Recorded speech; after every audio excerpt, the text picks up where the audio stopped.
What's up, boss? I'm Vince Del Monte, and very soon the new Tarzan movie's coming out, and I've been doing a bit of research on this guy, Alexander Skarsgard, who gained 25 pounds. Now, I don't know if it was pure muscle, but I know he gained 25 pounds in preparation for this role. He took his body from like a really scrawny hard gainer to this hot bod or whatever you want to call him, and he's got this great, movie star body that's gonna look pretty awesome up on this big screen. Now, I know this isn't everybody's ideal body. I know some guys are gonna say, oh, his arms aren't big enough, or there's something not big enough on everybody, okay? So let's not fixate on that. Let's fixate on this guy transforming his body in a short period of time. And there's a lot of stuff that we can learn from this. I actually found this movie star transformation quite interesting. And I've never done a movie star video before. I think I'm going to start doing more because you can see a lot of interesting things. I'm a big believer in success leaves clues.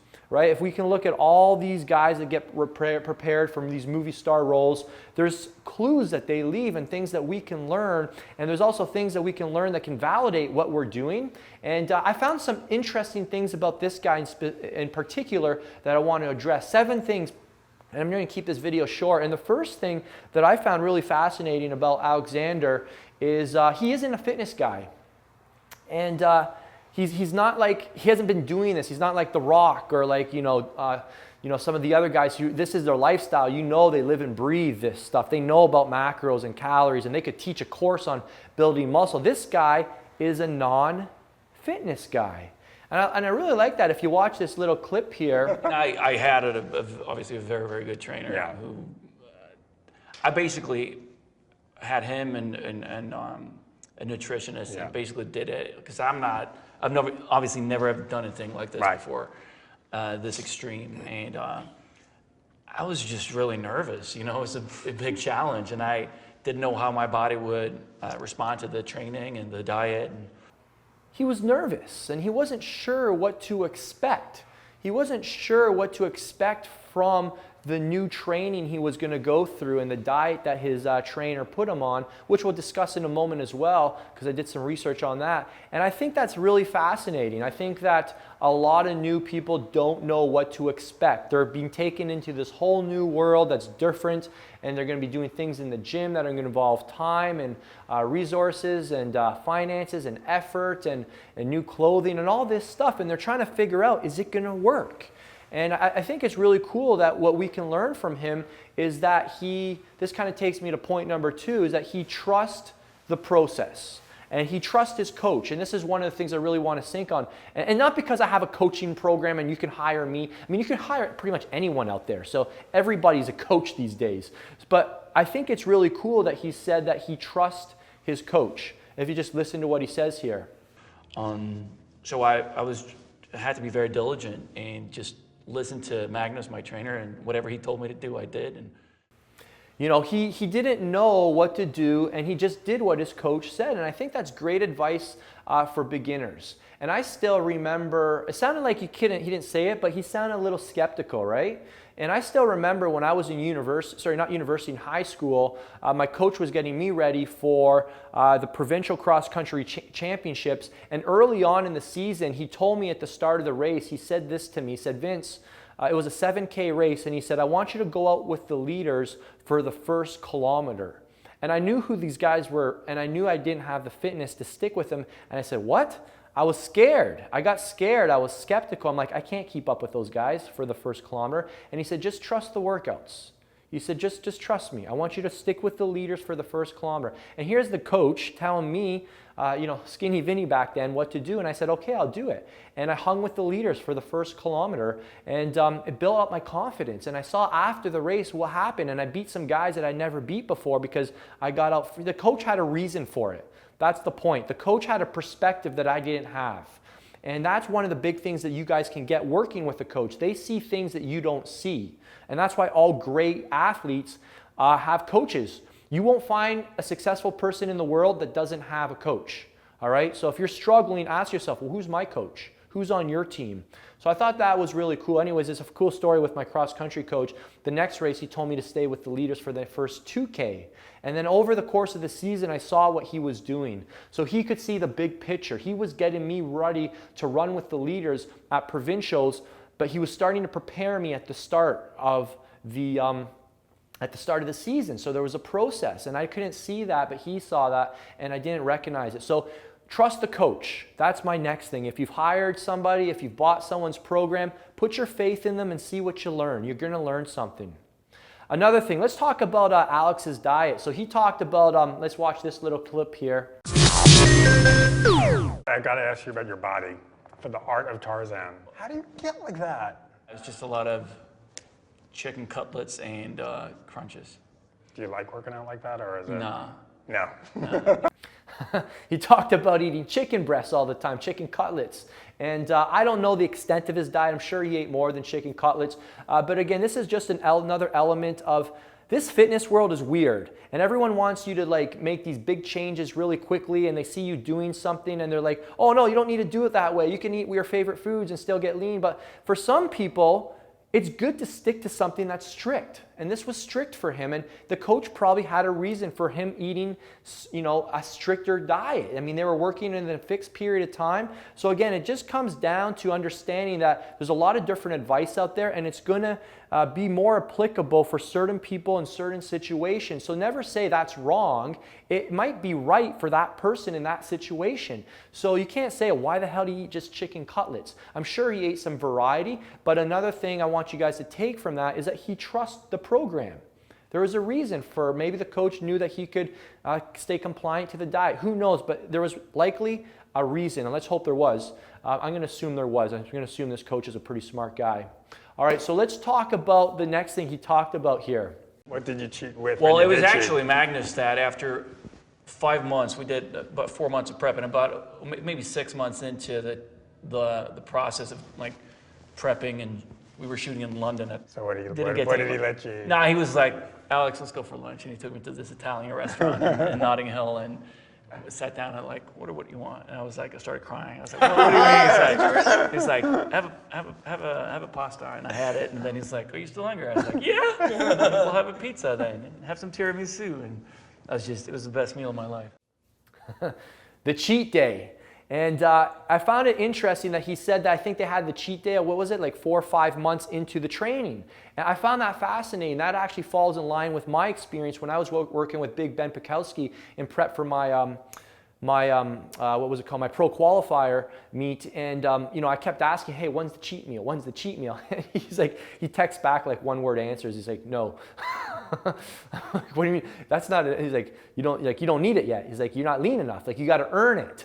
And I thought that was fascinating. The coach knew that they were working within a specific period of time. He said, you don't need a cheat meal. You haven't earned it yet. You're not lean enough. You got plenty of fat on your body that we got to get rid of. I mean, that's for me. For this guy, the coach knew that, you got to earn the cheat meals. All right.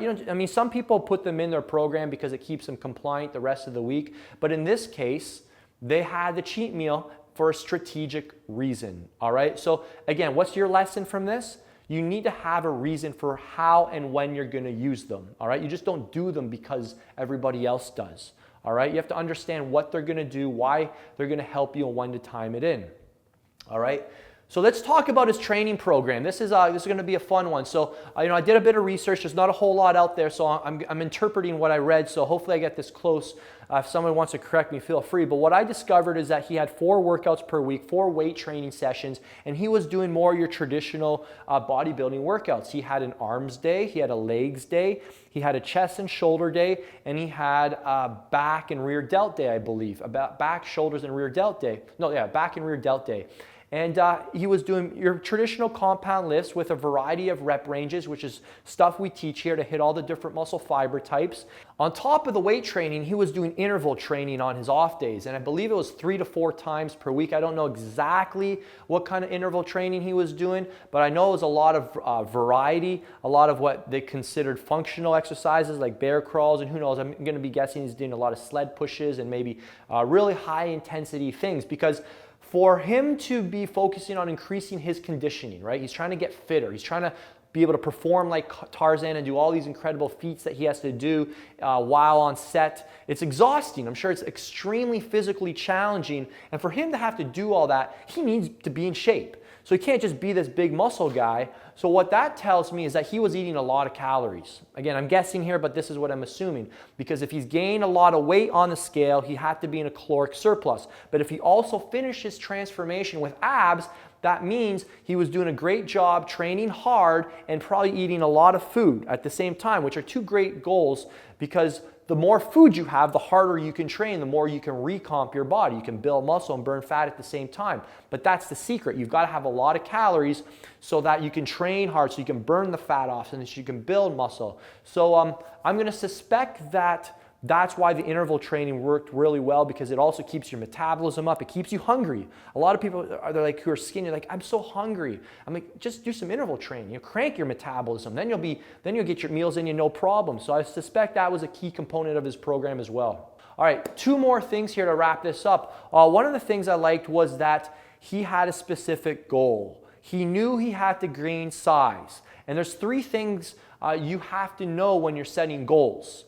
All right, 3 things. These are worth writing down. Your goal needs to be specific. So it's not, I need to gain weight. I'm sure they had a set number. And in this case, it was 25 pounds. He had to gain 25 pounds. The scale had to move. All right, he had to be able to measure the goal. So he was using the scale to move him forward. He needed to keep his abs, so they had to make sure they were gaining muscle and not fat. If you see these pictures of him as Tarzan, he's got abs. So I don't know if he just gained all muscle or he lost a bit of muscle, gained all muscle and cut a bit of fat at the end. But at the end, they had a measurement process. And most importantly, if you don't have this one element working in your favor right now, you're doing yourself a huge, like massive disservice. He was working with a time limit. And this is, one of the reasons these movie stars are able to get in shape, because they're working against the clock. They have to be ready for a certain deadline. There's no option. They're starting filming. They're like, okay, Alexander, we're starting filming in September. You need to look like Tarzan in September. Not like we can push it back because you got lazy. All right, so you've got to have a deadline. Magic happens when you've got a deadline. If you don't have a deadline, you're just dreaming, all right? Goals without deadlines are dreams, all right? Write that one down. The last thing I learned about this guy, and I think this was really cool, it's one of my favorite things I teach a lot about these days, is waking up earlier, all right? Getting up earlier. This guy woke up at 4:30 a.m. and I've naturally started waking up at 5:10, 5:20 every single day without an alarm clock, and it's all because I practice what I preach. I go to bed earlier. I turn the Mac computer off. I turn the TV off. I don't take my phone to my room. I get into some deep quality sleep. I get as much sleep before midnight as possible, and my body wakes up earlier so I can start my day. It actually works really well with your circadian rhythm and your hormones as well. It's better to wake up earlier, and I found it fascinating that he had a set wake up time every single day, and something that I actually learned from one of my mentors. And if you stuck around till the end, you're going to gain a lot of value right now from what I'm going to tell you. One of the most impactful things you can do for yourself is to have a set going to bed time and a set waking up time. Write that down. The best thing you can do for your health, for your progress, for your fat loss, for your muscle growth is to go, even for your productivity, go to bed at the same time every day. I don't care if you go to Las Vegas, if you go on a vacation, still try and go to bed at the same time and wake up at the same time. People that are doing this right now are clapping and they're like, fuck yeah, Vince, finally somebody who's preaching this, because this is so true. All right, so maybe a little longer than I wanted this video, but a lot of cool things that we can learn from this guy. So I hope the movie's great. I haven't seen it yet, and I did want to do some research. And if you like these kind of movie review videos, let me know if there's movies that are coming out. It's hard for me to keep up. If there's a movie coming out and there's a guy that's getting buff as we speak, can you let me know? Just let me know in the comment section below and say, hey, Vince, what's your take on this guy? What's your take on this guy? I'll do my best to interpret what they're doing based on what's available. I'm taking some guesses here. Keep that in mind. But I think there's a lot to learn from what we've heard, and I hope that was valuable to you. And You know, again, just a last little thing. If I was Alexander's trainer, if they gave me the opportunity to train with him, one of the big things I would have him do is training according to his muscle fiber type. I don't know what it is. I could probably guess looking at his physique, and I'd tell him to take this 30-second quiz. Let's find out what your fiber type is, and let's make sure these workouts are really dialed in to your ideal rep ranges, your ideal rest periods, your ideal exercises. And if you'd like to do that for yourself, you can take that quiz right now. It'll teach you how to train for your fiber type, and there'll be a video that teaches you how to do that, and you'll start working with your genetics and not against your genetics. If you're watching this on your mobile and that link's not clickable, click the first link in the description. You can do the same steps and find out what your fiber type is so that you can get faster and easier results. All right, thank you so much for watching. Give this vid a thumbs up if you enjoyed it. Comments below. I love to hear what you want me to cover next. Until next time, we'll see you soon.